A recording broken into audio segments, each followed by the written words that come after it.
ওয়াজ এবং হ্যাড এই দুইটা শব্দের অর্থই ছিল। এখন কোন ছিল আমরা কখন ইউজ করব সেটা আজকে শিখব।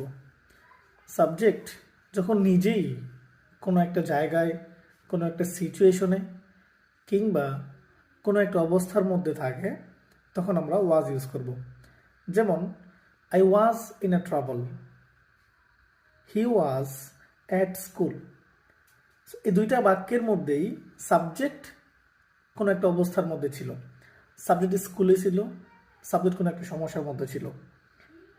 আর হ্যাড যে ছিল সেটা বোঝায় সাবজেক্টের কোনো কিছু ছিল এমন অর্থ প্রকাশ করার জন্য।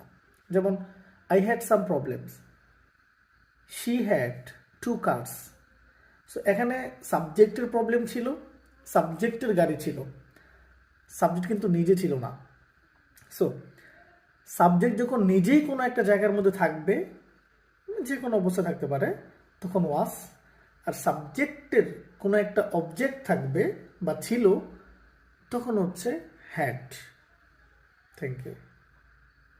Share for more.